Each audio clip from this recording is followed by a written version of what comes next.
Hey everyone, Carm Capriato, Remarkable Results Radio. Good to have you here. Look at my guest panel. Okay, maybe it's redundant, but you all know I'm at Amelia Island at the Institute's Summit 2025, where the theme is Stand Out. We are theinstitute.com. Thank you so much to Kent and Cecil Bullard and the entire team from the Institute. We've had a blast here, learning a lot, meeting a lot of our great friends, meeting new friends, and creating content that I know you're going to continue to appreciate. A lot of great stuff coming out of this. Thank you so much to our sponsors. Hey, take your auto care center to the next level, the gold level, with the Napa Auto Care Gold Certified Program. This program is for the best of the best who can provide a consistent consumer experience and earn the trust of returning and new customers. Talk to your Napa sales representative about how you can become a gold certified shop. Hey, for over 30 years, Patrece has made selecting the right shop management system easy by offering the best, most comprehensive SMS in the industry. We'll prove to you that Trax is the single best shop management system in the business. Find Patrece on the web at napatracs.com. Hey, I'm with two great people that I met in Buffalo, New York. I don't know, maybe it was about 7-8 months ago, right? Yeah. Tracy Holt from Performance Place in South Jordan, Utah. And Tracy's with his sister, Patrice Vance, in the operational side of the business. All the book. You work the counter? I do, yeah. Whoa, Yep, cool. I do it all right. Let me sell me a diagnostics. No, I'm only kidding. I'll check your car in and make sure you feel comfortable leaving it with us. So, Okay, I am fine. A family business since 1974. I met you guys at a group meeting in Buffalo. Yeah. When you did a peer review of my friend Tom Ciortino. Remember that? Yeah. Tom is just a great guy, good friend of ours. He's actually my partner in the group process right now. You mean composite partner? Yep. Yeah. Tom? Whoa, how cool is that? Because I have the word here. I wanted to talk to you and ask you about composite partners. Yeah. Tom's been our partner for the last year, and we've grown so much in learning from him, and hopefully he's learned something from us too. Well, trust me, Tom is a sponge. He's a great friend. My wife's name is Ann. His wife's name is Ann. We spent some time over the holiday together, and I'm just so happy to hear that. What's composite partnering like? You know, when you get in a 20 group from the Institute, your coach that you have, but then once you get in there, they assign you a partner that helps hold you accountable for your numbers. And then it's also nice to have somebody else that literally at a text, an email, a phone call away saying, hey, we've got some issues here. What do you think? It's like getting another coach is what it does. You said the word account, and the word accountability has been talked about a lot here in any of the keynote speakers that we've had. Do you find accountability one of the hardest things to do? I do. I mean, I think the accountability is really hard to do, but like in the instance of but you need it. You do. And it's hard to be accountable if you don't know what you're measuring and being accountable for. Right. And if you don't share those goals or benchmarks with somebody else to help hold you accountable, in your mind, they're just thoughts and hopes and dreams. So would you say to Tom, I know what your goals are for this year. I know you're looking for another whole point of margin. We're getting together. We're looking at each other's numbers. We're seeing what's going on with your business. And oh, by the way, Tom, you have not reached that goal. I'm holding you accountable. I'd like to know, is that how it works? That's exactly how it works. Yep. Yeah. And then usually he can say, this is my struggles. And maybe we have some insights and we come up with a game plan and, set some new benchmarks and goals and move forward with it. Shop owners say, I can't do that. I can't be that vulnerable. I can't expose my weaknesses. But you guys overcame that. yeah, it was really scary at first, like the composite and showing numbers and making sure things were right. Tom was pretty much, like Tracy said, our coach during the beginning of it, coming in new and not really knowing what we're doing and making corrections all the time on what our data was. But before, we didn't know what any of those numbers were and why we needed to hit these certain goals. And that's what the Institute has done for us, is, okay, well, I need to hit this margin, but why? And what does that play a part in? And why are these other margins this? So it's more of just like saying, hey, you need to hit a number. This is the reason why behind it. Tom's really good about, we're having struggles. He is. It's just more of like a friendship where, yeah, guess what? We're all not going to have great months in business, but I have a buddy that's going to help me through it. And instead of just like losing hope, it's like, hey, bad month, let's move on. Let's figure out what we can do the next time. I say the word struggle a lot on my podcast. And here you are, very successful long-term family business. And you mentioned the word struggle, and Tom mentions the word struggle, and you're all doing so well. And when you get that up on the table, life changes. It does. We were sitting at dinner last night with Tom and some other friends, and it's just interesting to hear other shops' struggles of my service advisor did this, a technician did this, whatever you want to call it. And it just all of a sudden in your mind, you're like, oh, you know what? His business may be at a different dollar level than mine, but the struggles are the same from one to another. Personnel issues, whatever it is. We find out that our struggles are the same struggles that everybody's having. We've had some great speakers here. Loved them so far. There's still one coming up. Mm-hmm. Did you like Dan Clark? Oh, I love Dan Clark. It's amazing. He is amazing. And it's funny, I had not really heard of Dan until, I was looking at the summit. Same here. So on the plane ride out, I'm downloading books, and I downloaded his book and listened to it halfway out here on the plane. And I got a chance to talk with him a little bit. And I'm like, you're absolutely amazing. And I interviewed him. Yeah. He was here. He was sitting where you were, or you are, right now. Yeah, in the hot seat. He was fabulous. So there's a lot of people that I've interviewed while I've been here in Orlando who keep talking about Dan Clark. So if we've not motivated you, my listener, to search for that episode on Dan Clark, please do it. He talked, my big takeaway was your why is stronger than your why not. That hit you hard, didn't it? It did. When he was talking about that in this business, as you become coachable and whatever, Aaron Woods, my coach, our first meeting, the first questions out of his mouth to me was, why are you doing this? And there was a long pause, and, you have these, and I gave him some answer, and it didn't really mean anything. He wasn't happy with it. No, he didn't let me off. He goes, no, you got to think about why you do this. Mm-hmm. What's going to cause you to make these changes? After some soul searching, and it's funny, I found that everybody's why, for me, changes over time. Why you do something today may not be why you do it tomorrow. But then when Dan talked about, it's one thing to find your why and why you do something, but what initiates the action is when the why not, when the why becomes stronger than the why not, it initiates the action. Because we think so much. Patrice, I'm sure this has happened to you. Why should I do this? Why shouldn't I do it? Yeah. Well, self-doubt's huge on that, right? Yeah. It's easier to doubt yourself than to trust yourself, just to go do the things that in any business that you're capable of, right? It's the risk that we're going to take to become these successful people. So self-doubt is a little bit, that's the why not as well. So if we can become over that, it's kind of the same concept. Family businesses, trust me, tons of my listeners are family businesses, from dad to kids wondering if their kids are coming in, the multi-generational things.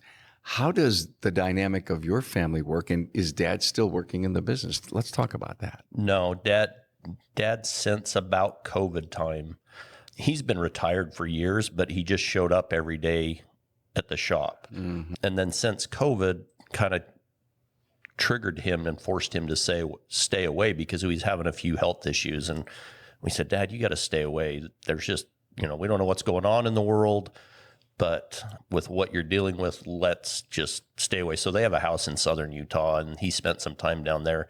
And I think it opened his eyes saying, yeah, I can be away from the shop. And you know what? We're going to turn the lights on every day and still go to work. And that, I think, started the process of him stepping away full time and turning it over to us and saying, you guys have got this. These are all your decisions. I'm going to step away 100%. Does he consult with you? Do you consult with him? How's that work? I still talk to him every other day. And, in the beginning, I had a lot of questions. What do you think about this? What do you think about that? And the good thing is now it's kind of turned back into a father and son thing to where he asked me about the business, but now we just talk about other stuff. So he must be so proud of you guys. Yeah, which has been hard. He's been a business partner. I mean, this is the only job I've ever had, in a family business, as everybody knows. 90% of your conversations evolve around what's going on with the business. Really? You mean even at Thanksgiving? Oh, yeah. Huh? Yeah. Yes. Oh, Even at my. Thanksgiving. I grew up in a family business. I know. Yeah. That's the only holiday we spend together is Thanksgiving because we're with each other every day for 5 days a week. But yeah, we enjoy each other regardless. But So no rules is there rules at the Thanksgiving dinner table? That's not talk work? It's funny, as Dad stepped away, it's been easier and easier to separate that because Dad was always the one that was instigating. Well, what about this? What about that at the shop? But how about you guys? We're learning to find some balance, I think.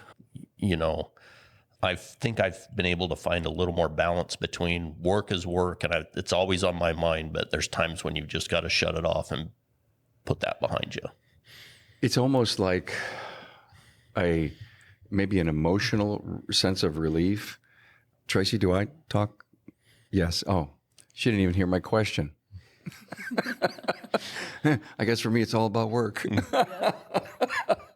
Because that's what it was when I grew up. Yeah. That's what okay, all right. Let's talk about your business. Was there ever a major pivot that you look back on and say, glad we did that? That's one of the things they brought up in the conference, and it got me thinking about that. Everybody in their life has these pivoting points that move you down a different path. Sorry, I'm going to probably get emotional there. But, It's all right, man. for me, it was about 8 years ago. My son was in a horrific car accident. Basically, he was a college football player and had just started playing football. You have your kids that have these dreams and aspirations, and that was number one of his since he was 8 years old. Dad, I'm going to play college football. I'm like, okay. He plays football he gets to play one semester basically of football and was in a horrific accident. Basically, he was ejected from his car at about 70 miles an hour going down the freeway in an accident.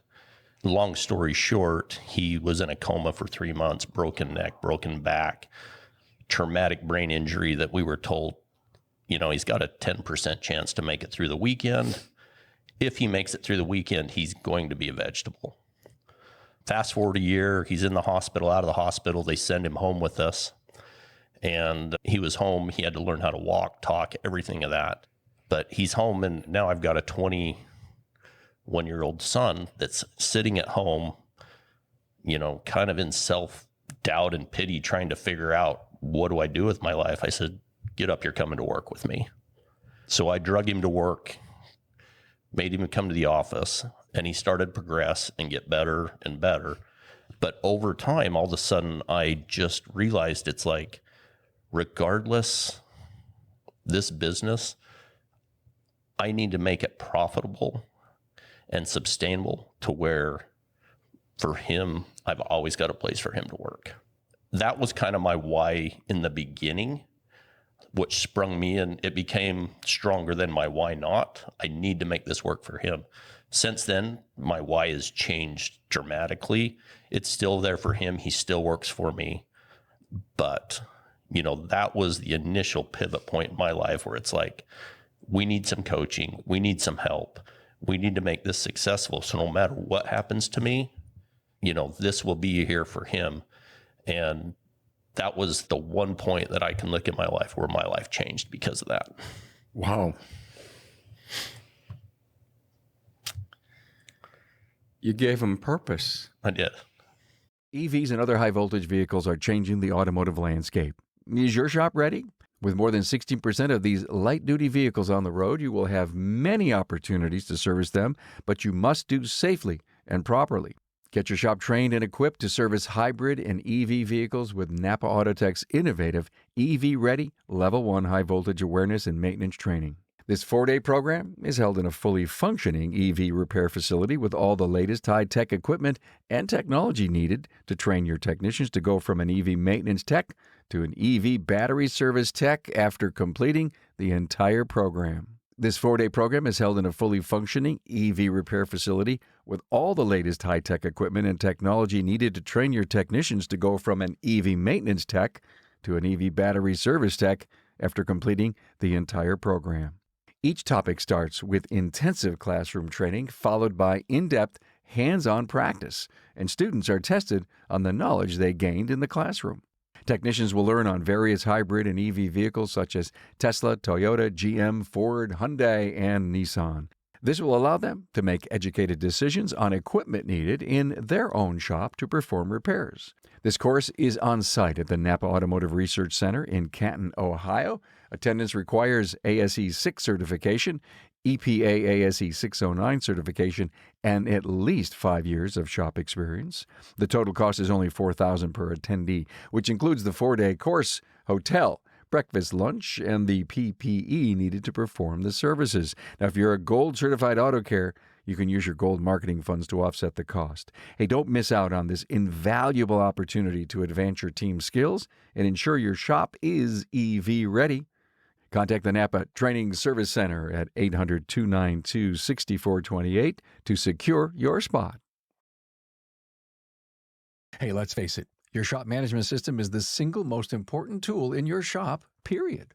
Napa Trax has made selecting the right shop management system easy by offering the industry's best, most comprehensive SMS. Now, it all starts when a local representative meets with you to learn about your business and how you need to run it. After all, it's your shop, so it's your choice, and having local representation is a huge plus. Customizing tracks to your business, whether you're a one-person shop or a large multi-bay or multi-location company, a representative consults with you to help optimize your shop's workflow, efficiency, and profitability.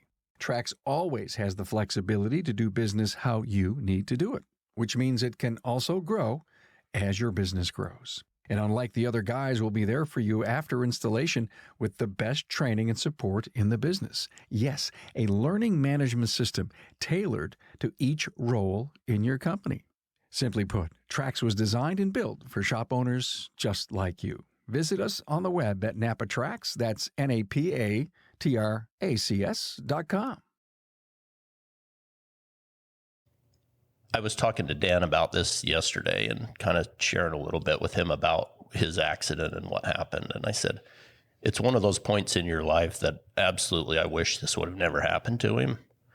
But as a family, it's been a great blessing because we've learned so much about each other, about overcoming adversity, and building a strong team at work. There's so many life lessons that we've learned because of that. I don't know where to go after that. So, Patrice, on the counter, by the way, thank you for that. You bet. I got this quote from 2022. CNBC said 56% of Americans don't have $1,000 in savings. Wow. Think about that when you're talking to clients. Yeah. Would that change how you look at financing for them and how they come in? Last place they want to be is an automotive repair shop, unless it's routine maintenance, right? And they're coming in for the right reasons. I thought about that, and I thought about all the great financing plans that exist in our industry. Do you use them? We don't. We've tried some in the past. They haven't been the greatest for us, haven't been the people who need those that have applied don't seem to get accepted. That's a huge roadblock for them. We haven't pursued anything recently, but I know there are options out there. Fortunately, where our business is a pretty successful area of Salt Lake, so we don't see that very often. I'm not saying that it's not there, but we don't come across that very often in our business. Okay. Do you use a CRM? Yes. How's it working? How's it working for you? Is it bringing in new business? Well, with us, it's hard because we are such an established company, been there for 51 years. Our business is repeat customers, generations after generations. We know grandparents, parents, their kids. So for us, marketing and all of that hasn't really been a necessity until we've decided to grow. So we always ask ourselves, like, why are you guys so successful? Why are you guys so busy? We don't know. We were just so fortunate. I think our dad, growing up, being that guy he just took care of people back then. It doesn't mean that the customers trust you, love you. You do great work. There's hardly any comebacks. The 5-star reviews. I was on your website. It's unbelievable. Thank you. Wow. All the reviews you got. I was Yeah. looking for a bad one. I couldn't find one. There's a couple in there, but I'm sure trust me, there have to be because we're human. Yeah. 14 bay, 10,000 square feet. How many people do you got working for you? we have 15 people. Wow. Yeah. And here it is, this great business, and it hit you guys over the head. I got to get some direction. I don't know what I don't know. Yeah. Well, and it stemmed from, when we took over all the day-to-day operations, we were successful. We paid our bills every month. And, as I started to do a deep dive into the numbers, I'm like, we are working way too hard for what we have left over. We're doing something wrong. We're doing enough right to survive, but we're not doing enough right to be profitable. So that's really the last, few years has been our focus of profitability, making sure we're giving the customer the best experience they could have, doing what's right for the customer and putting the customer first and then pricing ourselves accordingly. And everything's kind of started to fall into place to where now I start to look at expansion. We're expanding the back of the shop. We're adding 5 new bays that should be up and running any day now, which will allow us to expand more technicians, more, better, more opportunity. But you've asked me that a couple of years ago. I'm like, I don't want any more bays. I can't handle the workflow we got now, the personnel we got now. So you just hit on something that I really want to talk about, your intuition. Every once in a while, it's there and you tamp it down. And then it comes back up and it gets up a little higher in your head and you tamp it down. And is that not only what you've learned on how to make more money, how to hire great people, how to take care of your clients, but now all of a sudden, I want to grow? Yeah. You look at with our staff we've got now and finally getting it to the point where they call it the well-oiled machine, that everything is doing their part. Never is, but go ahead. Yeah. In your mind, you think that's what you're striving for. There's always something broke in it that needs addressing. But I think we're finally getting enough stuff right that we can grow at a pace and sustain it and not hurt us and only make us better. After 51 years to a point, you have a foundation that's not just a 6-inch slab. You guys got to have like a 4-foot foundation, and there's probably not a lot you could experiment and do that you can't recover from. Yeah. No. Yeah. And we're trying new things, but we now step back and say, okay, is this going to give value to our customers? Is this going to give value to the company? Is it going to have value to our employees? I always say that everybody needs to win. The customer, my employees, and the shop as a whole needs to win. And if I can check those boxes off, we'll pursue it.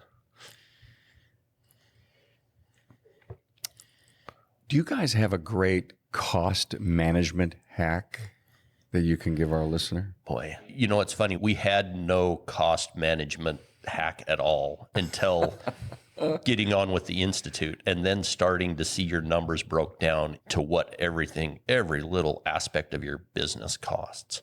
We realized that after that, we were high in some things and really low in other things. Marketing, were really low because we've never had to market. So you don't really have a big budget for marketing? No, but we're making a shift in that now because we can see with the growth potential. Yeah. The new bays may account for you to have to reach out. Yeah. Okay. So we're actually just signed up with Shop Marketing Pros and look forward to a relationship with them. Kim and Brian Walker. Yeah. They have a show on our network. They're good, great people. Love them. Yeah. So we're excited about that. They're going to build this new website. And I was talking to him yesterday about, I've got enough car count right now to expand, but need to mark it up for down the road. Service. So that's a very interesting, but not a great cost hack. Yeah. I mean, I looked at uniforms, I looked at subscriptions. Have you done anything like that? We're always looking for, if certain things are high in the business, what, other options. But our expenses have always been kind of in check, just kind of the way Dad taught us. Yeah. Family businesses are so like that. Yeah. What are you spending that money on? What's that? Who bought that? You Does want it me sound how many- familiar? Oh, Yeah, oh yeah, 100%. Constantly. That was Dad's. We were instilled in that of like, watch what you spend. Was Watch what you your spend. mom in the business?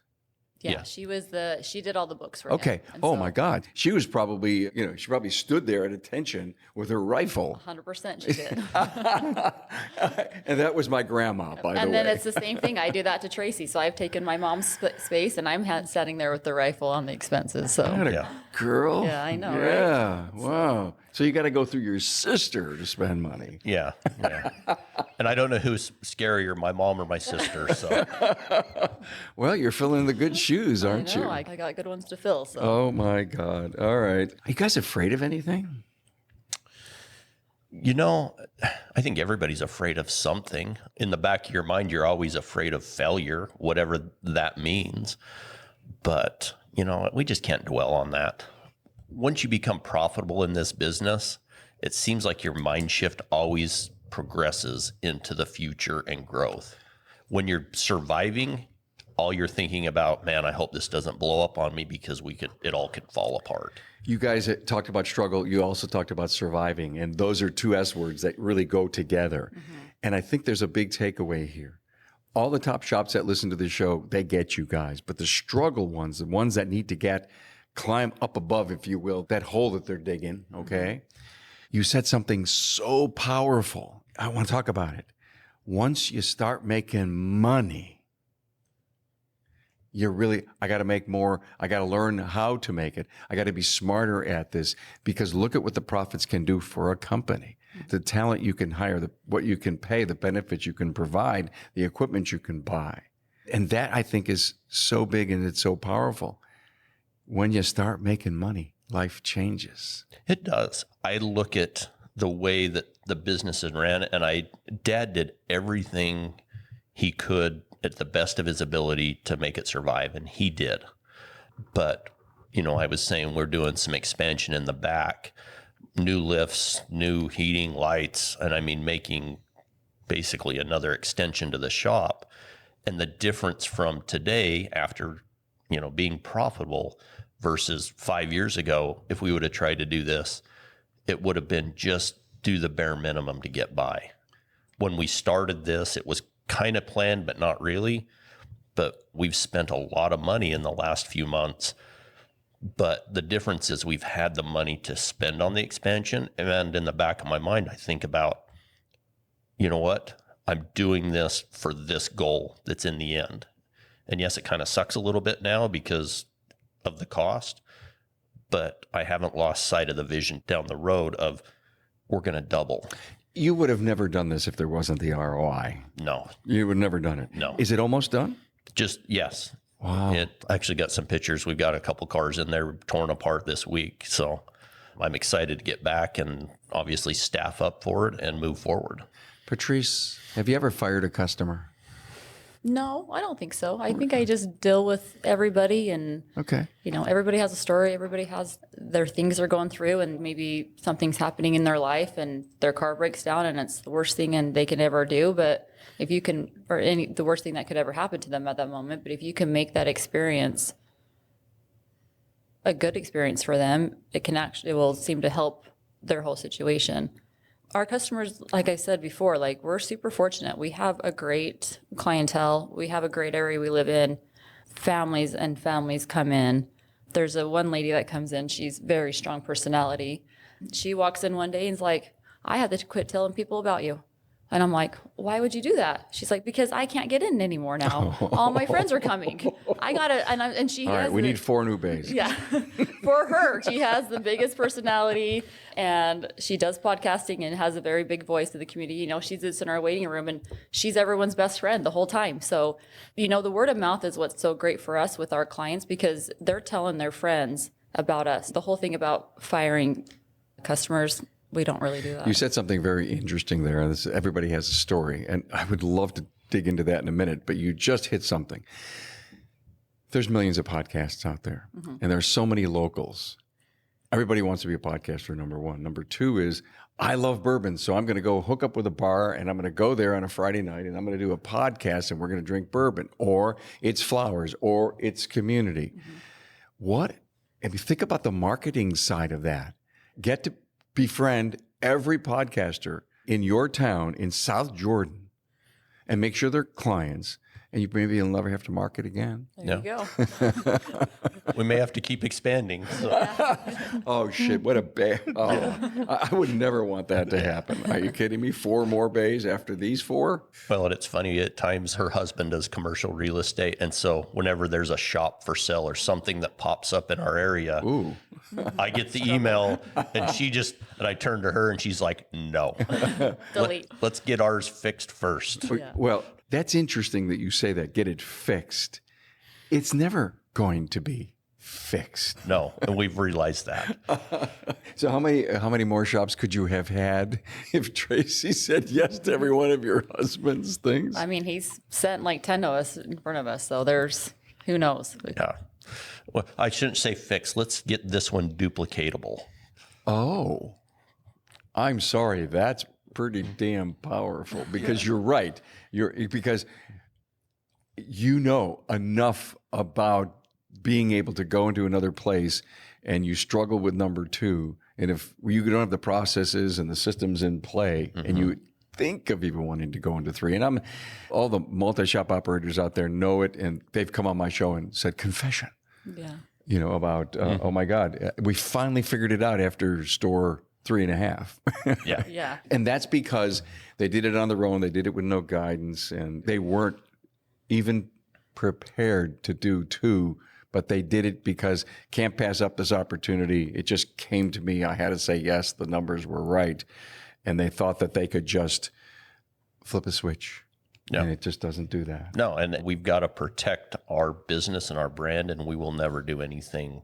If that time comes and it's time to do something like that, we'll pursue it. But, right now let's make the best of what we've got. I have one question for each of you. A big takeaway from this conference so far that you're going to go back and do something with. I think culture is huge. We've always had a positive culture at our shop. We've had a couple people here and there that can bring the shop down, but if we really focus on the culture ourselves, which it actually starts with us. How do we come to work in the morning? How do we present ourselves to other people? That's just going to be contagious to our guys. If I walk in the shop all mad and grumpy and mad that it's a Monday, that just sets the tone for them. So I think even just holding ourselves accountable, right? We use that word a lot this weekend too. We need to be accountable for us to start or to, I think it's contagious if you have a great attitude. Even if you're didn't, just walk into the work and just have a great attitude about things. Everybody else will. You have that one guy in the corner that you're just like, oh my gosh, what's wrong with him, right? Just lift him up. So I think culture is a lot too about just the way that we hold ourselves in the management part of the system. My friend Shari Pheasant described culture to me this way. She says, Carmen, it's the weather. I took that from her. It just really hit me hard.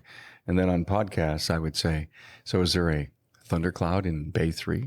Yeah. Think about that. Yeah. Now, it may not be a perpetual thundercloud, but it could be just for today. Something may have happened to that individual, and it's maybe bringing down the rest. And, but I guess the goal would be sunshine every day. Yeah. But just knowing that your team members, that they know that we have their back, that we're there to support them. We all have families. We all have other things outside of that shop. So just really understanding them as, you're not just my employee, you're a person, and I do care about you. I care about your well-being, and I care about your family. We come from the family background of the business. We have a family culture in our shop. Like our one technician, Cody, We always joke that he's my little brother I wish I had. I would take all 3 of my brothers and take him instead. Our mom says that too. So just that family, the family dynamic that we have inside our shop with our employees, it's just a natural thing for us because that's how we grew up. You know, the word I just thought about, Patrece, is fit. He fits. He does. He fits in the organization. He fits in the family. He fits in he knows what we do and how we do it. And what I took from Dr. Jesse Krieger yesterday was this whole storytelling thing. Mm-hmm. And I talked to Parker yesterday, and Parker starts every meeting twice a day with his service advisors and say, tell me a story. No, that's great. I like that. Yeah, that's really Isn't that good. cool? Big takeaway for you. The overall, it's kind of a general term, but we can do better. That's kind of been in the back of my mind from all the speakers and what we can learn. We can have a better culture at the shop. We can do better inspections for our customers. We can have better customer service. We can have a better customer experience. We can be better at being involved in the community. There's certain aspects that I think sometimes you think, well, I do enough community support. I feel like I do enough. But you know what? We can all do better. And I think as we force ourselves to do more, it's going to force growth is what it'll do. Wow. I so wish you guys all the luck in the world. And, you know, the big thing about conferences, and I think we spoke about it while we're here recording. I used to go to conferences. I still do. But when I owned the business, I'd come back and they'd never, Carm, don't go to a conference. Yeah. Yep. You know the drill, right? Yeah. Oh my God, he's going to come back and we're going to have to change. He's going to implement new stuff. And I realized that again, I had to learn. I had to grow up. I had to become a better leader. And it was just, wow, gangbusters, right? 0 to 60 in, 1.9 seconds. And I had to come back after a while. Hey, I learned this and I saw this, read this. What do you think of this? And slowly get some buy-in. And if it's going to work for the company, you can't push. It's got to be pulled into. Yeah, Correct. absolutely. Absolutely. All right. Great advice. Wow. This was fun. Thank you for sharing this great episode. Very emotional. Thank you for sharing all that. Tracy Holt, Patrece, Vance, brother, sister at Performance Place in South Jordan, Utah. Thank you so much for being here. Thank you. Thank you, Carm. I've enjoyed your podcast. Thank you so much.